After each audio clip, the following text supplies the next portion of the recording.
बात करते हैं निकाय चुनाव की। दूसरे चरण के लिए कल मतदान होने हैं, जिसके लिए पोलिंग पार्टियां रवाना कर दी गई हैं। मतदान के लिए सुरक्षा के पुख्ता इंतजाम किए गए हैं। कल सुबह 7 बजे से वोटिंग शुरू कर दी जाएगी। तो मेरठ में किस तरीके से तैयारी है, इसके अलावा 38 जिले जो हैं, 38 जिलों में मतदान होना है, वहां पर क्या तैयारियां हैं वो हम आपको दिखा रहे हैं। देखिए, बुलंदशहर की बात करें, कानपुर, मेरठ में निष्पक्ष चुनाव संपन्न कराने के लिए पोलिंग पार्टियां रवाना की गई हैं। विक्टोरिया पार्क से पोलिंग पार्टीज को रवाना किया गया है। वहीं अन्य क्षेत्रों की अगर हम बात करें तो सभी जगहों से पोलिंग पार्टीज को रवाना किया गया है। बुलंदशहर की बात करें तो वहां पर भी ये पोलिंग पार्टी जो है रवाना हो चुकी है और मतदान का काउंटडाउन चल रहा है, क्योंकि कल सुबह 7 बजे से मतदान शुरू हो जाएगा। मेरठ की बात करते हैं, निष्पक्ष चुनाव संपन्न कराने के लिए पोलिंग पार्टी निकल गई है। विक्टोरिया पार्क से पोलिंग पार्टी को रवाना किया गया। मेरठ में 16 नगर निकाय हैं, जिनमें 1 नगर निगम, 2 नगर पालिका, 13 नगर पंचायत, जिनमें करीब 16,10,000 मतदाता अपने मताधिकार का इस्तेमाल करेंगे। मेरठ में 16 नगर निकायों के लिए कल वोट डाले जाएंगे और उससे पहले आज जो पोलिंग पार्टियां हैं वो रवाना होना शुरू हो गई है। मेरठ के विक्टोरिया पार्क इलाके में देखिए कि किस तरीके से यहाँ पर जो तमाम मतदान कर्मी है उनका जो ड्यूटी चार्ट है वो उनको दिया जा रहा है। लेकिन मेरठ प्रशासन हर चुनौती का सामना करने के लिए तैयार है। अब ये देखिए कि सुरक्षा के बेहतर और पुख्ता इंतजाम किए गए हैं। चप्पे चप्पे पर पुलिस का सख्त पहरा भी लगाया गया है। सबसे बड़ी जिम्मेदारी निष्पक्ष और चुनाव कराने की जो जिम्मेदारी है वो इन्हीं मतदान कर्मियों पर होती है। इन्हीं से बात कर लेते हैं। मैम, आपसे जानना चाहूँगा, एक बड़ी जिम्मेदारी है आपके कंधों पर? जी बिल्कुल सर, ये एक पूरा उत्सव ही है लोकतंत्र का, और किसी भी पोर्शन पे क्यों ना हो, हमारी अपनी जिम्मेदारी बनती है कि हम उसको बिल्कुल निष्पक्ष तरीके से करवाएं। अच्छा, पहली बार करा रहे हैं? पहले नहीं सर, पहले भी करा चुकी हूँ। अच्छा, उत्साहित हैं? बिल्कुल, हमेशा और उत्साहित ही होकर अपनी ड्यूटी करनी चाहिए, तभी अच्छे से काम हो पाएगा सब लोगों का मिलके। मैम, आप पे बड़ी जिम्मेदारी? हाँ जी, बहुत बड़ी जिम्मेदारी है और हम बड़ी खुशी के साथ और पूरी ईमानदारी के साथ अपनी ड्यूटी करेंगे। हम देख रहे हैं कि वाकई सबकी नजरें आप लोगों पर रहती है कि निष्पक्ष चुनाव तो आप लोग ही कराएंगे। बिल्कुल निष्पक्ष होना चाहिए। जनता से एक ही अपील करती हूँ कि बिल्कुल शांतिपूर्ण तरीके से मतदान करें और जितना अच्छा हो सके उतना अपने को योगदान, घर से वोट निकाल कर लाएं सभी लोग। अच्छा, घर से वोट जरूर करें। सर, देख रहे हैं कि इन लोगों ने तो कह दिया, आप लोग सभी उत्साहित नजर आ, कहते हैं ना कि एक पर्व है। हाँ बिल्कुल, ये एक लोकतांत्रिक प्रक्रिया है और हम सभी की इसकी जिम्मेदारी है।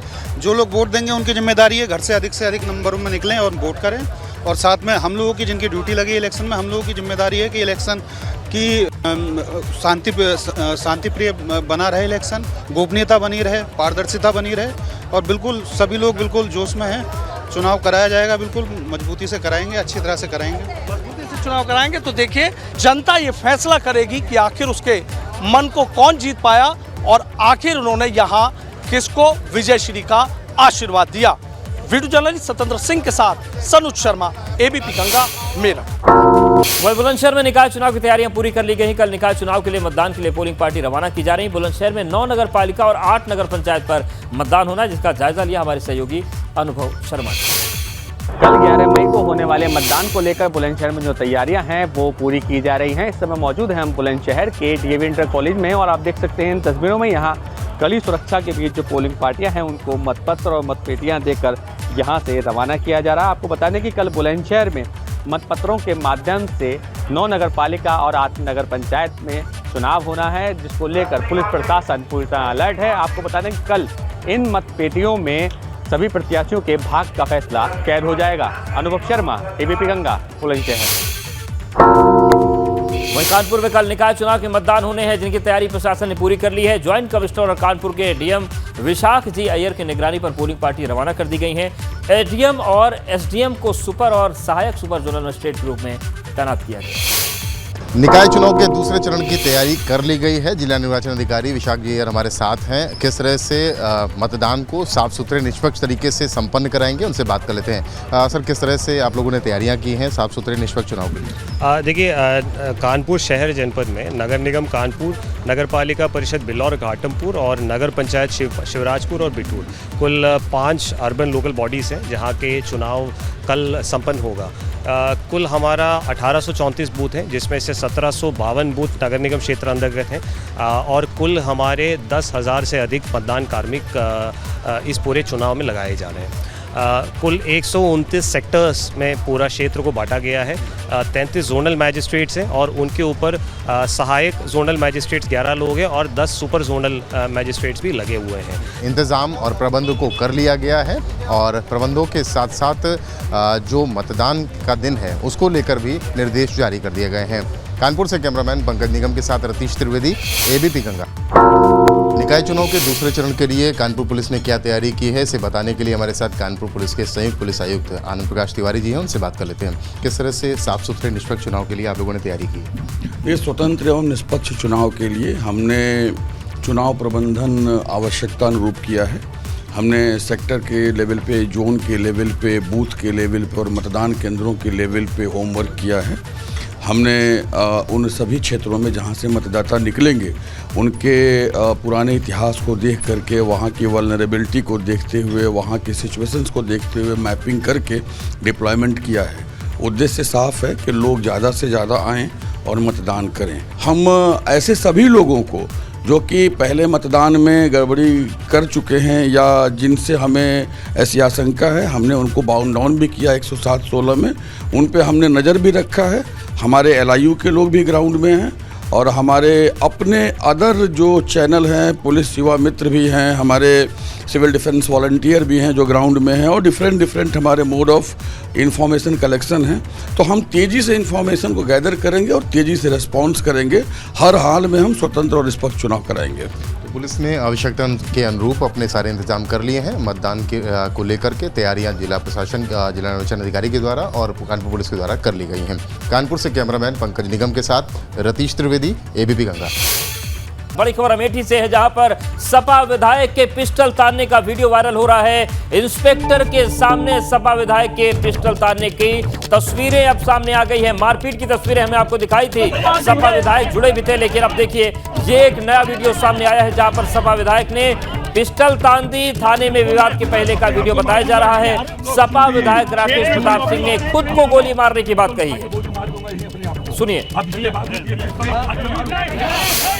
पिस्तौल उठा के गोली मार दूंगा यहीं अपने आप को, या तुमको मार दूंगा तो अपने आप को मार दूंगा यहीं। तुम लोग चूड़ी सुनो, पिस्तौल उठा के गोली मार दूंगा यहीं अपने आप को।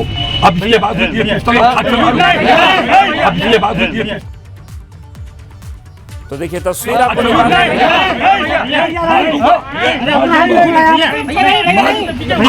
या तुमको मार दूंगा तो अपने आप को मार दूंगा यहीं।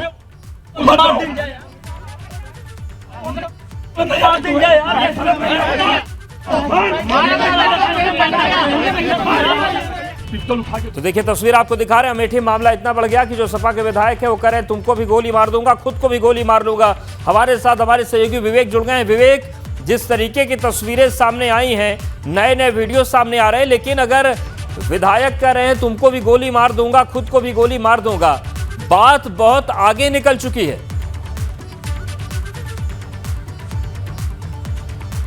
बिल्कुल अवधेश, ये बीते 15 दिनों से ये मामला चल रहा है जब से निकाय चुनाव में राकेश प्रताप सिंह ने वहाँ प्रचार करना शुरू किया अपने कैंडिडेट के पक्ष में। भाजपा से रश्मि सिंह वहाँ पर प्रत्याशी हैं, उनके पति दीपक सिंह वो भी भाजपा नेता हैं। 15 दिनों से झगड़ा चल रहा है। लगातार दोनों पक्षों में कई बार तनातनी हो चुकी है, आमना सामना हो चुका है। राकेश प्रताप सिंह का आरोप है कि उनके समर्थकों की गाड़ियाँ तोड़ दी भाजपाइयों ने। वो FIR कराने गए थाने, वहाँ सुनी नहीं गई, गौरीगंज थाने के चक्कर लगाते रहे। आज सुबह भी, कल रात इस बात को लेकर उन्होंने थाने में ही धरना दे दिया था। आज सुबह उनके भाई के ऊपर गाड़ी चढ़ाने की कोशिश की गई, उनके भतीजे को पीटा गया, वो भी थाने आए, FIR नहीं दर्ज हुई। तो ये जो पुलिस का रवैया है उससे वो नाराज़ थे।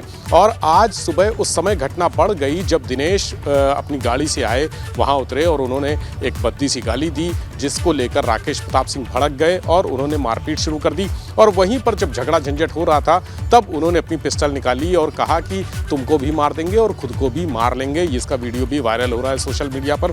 तो ये कई दिनों से चल रहा है। राकेश प्रताप सिंह का कहना है कि FIR क्यों नहीं दर्ज की जा रही है, मारपीट की शिकायतें हैं, लगातार वीडियो दे रहे हैं, गाड़ियों में तोड़ फोड़ के साक्ष्य दे रहे हैं, लेकिन उसके बाद भी पुलिस कोई कार्रवाई नहीं कर रही। आखिर पुलिस एक पक्षी कार्रवाई करने पर क्यों आमादा है? दोनों तरफ से झगड़ा झंझट हो रहा है, लेकिन पुलिस शांत बैठी है, खामोश बैठी है। पुलिस जो भाजपा है उसको जिताना चाहती है। ये तरह तरह के आरोप लगाते हुए उन्होंने कल रात में धरना दिया था और थाने से ही एक वीडियो बनाकर सोशल मीडिया पर उसको बिल्कुल विवेक, कई सवाल उठ रहे हैं, सवालों पर बातचीत करेंगे। आप हमारे साथ बने रहिए। खुद सपा विधायक राकेश प्रताप सिंह ने भी एक वीडियो जारी किया है। सपा विधायक का दावा है कि वीडियो में भाजपा कार्यकर्ता उनके साथियों और करीबियों के साथ मारपीट कर रहे हैं। दिखाते हैं आपको।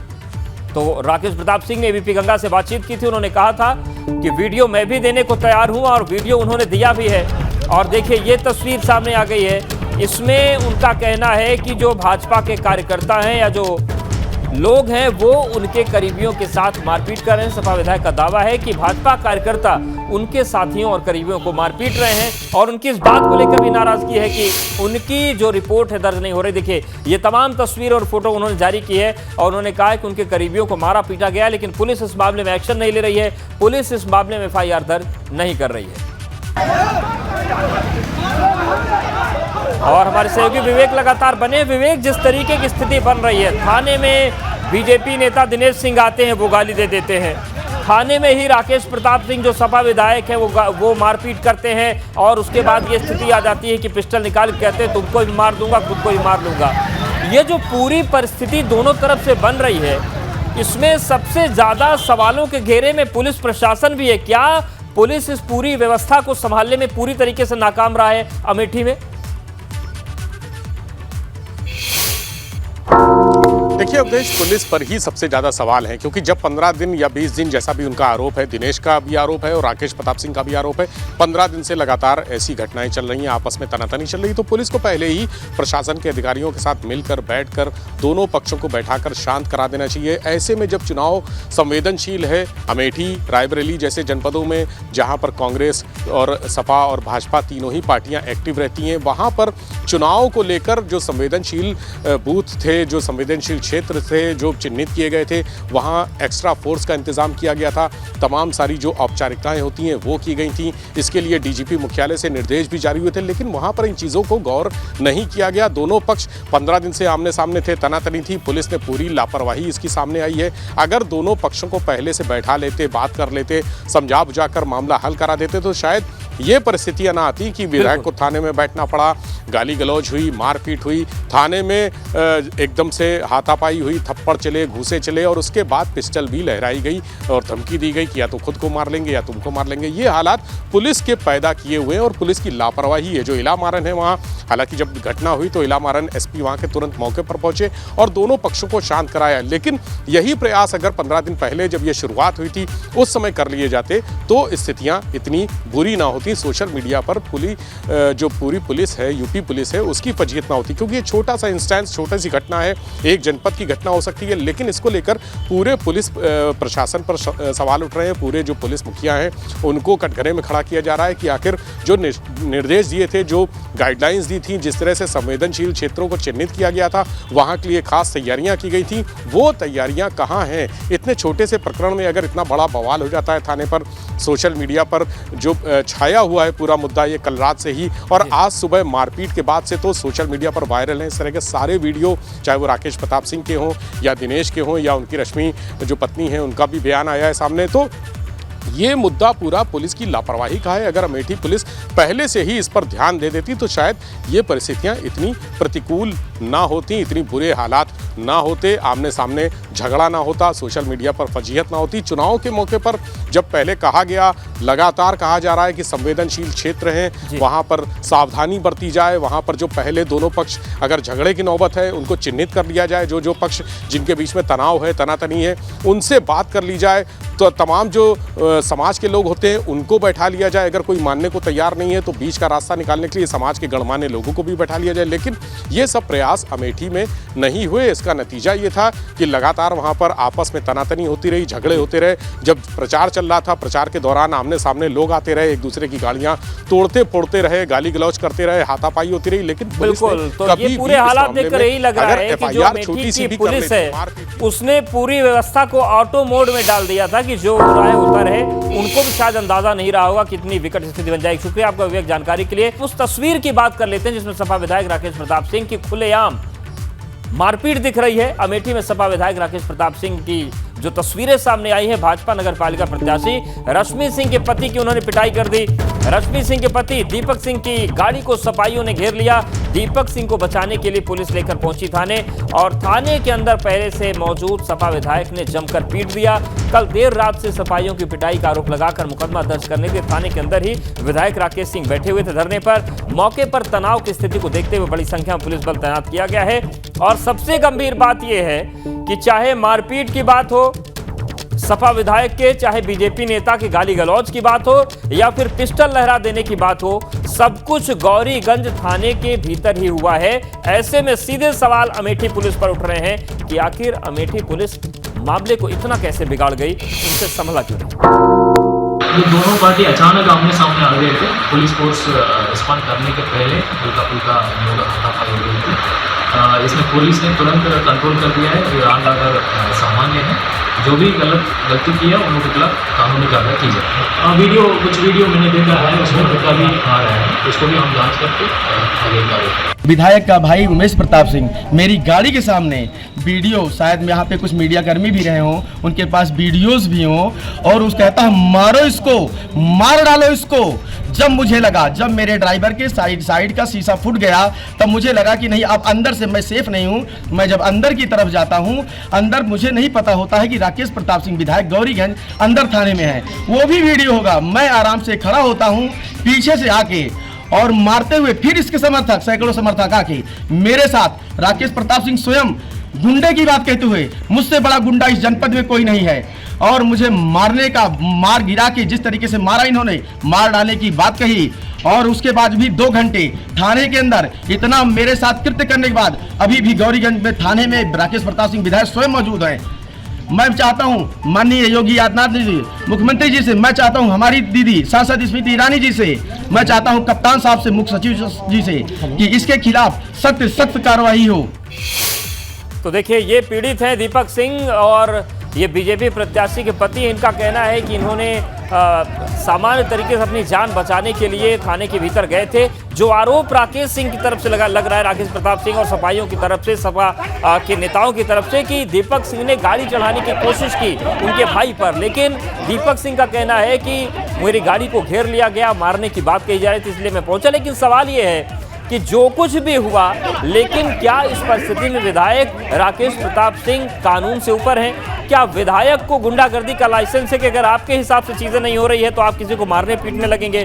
थाने में पुलिस के सामने ही पिटाई अगर करने की हिम्मत रखते हैं विधायक, तो फिर आप अंदाजा लगाइए कि बाहर क्या स्थिति बन जाती होगी। अगर कोई समस्या थी तो कानून का सहारा लिया जा सकता था, वो क्यों नहीं लिया? और ऐसे जनप्रतिनिधि अगर मारपीट करेंगे खुलेआम थाने के अंदर, तो फिर जनता के बीच क्या सबक जाएगा?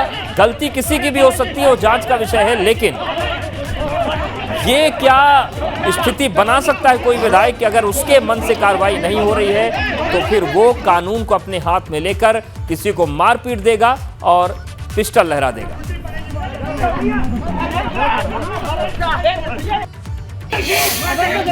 मैं थाने के अंदर धरने पर बैठा था। थाने के गेट के बाहर दीपक सिंह द्वारा मेरे भाई के ऊपर गाड़ी चढ़ाई गई, उसके हाथ में फ्रैक्चर हुआ।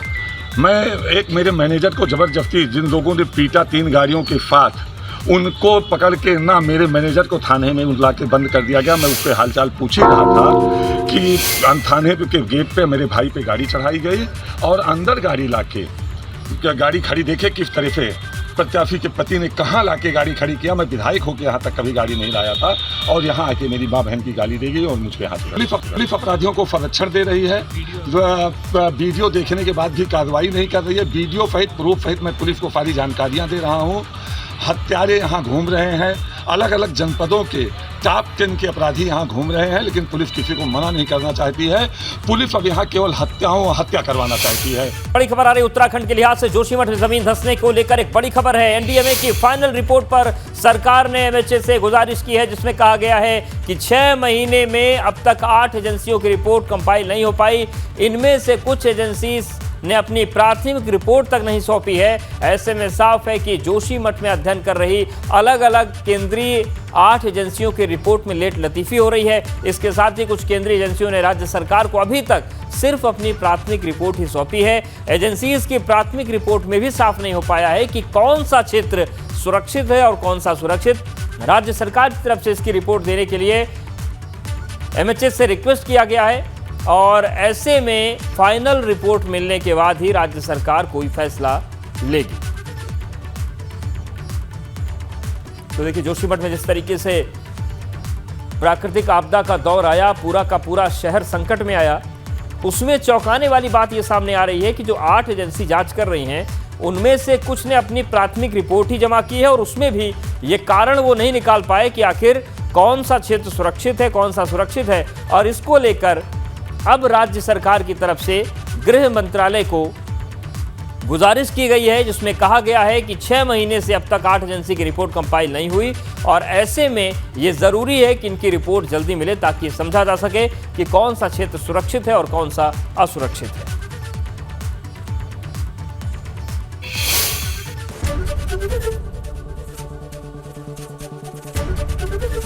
एबीपी गंगा, खबर आपकी, जुबान आपकी।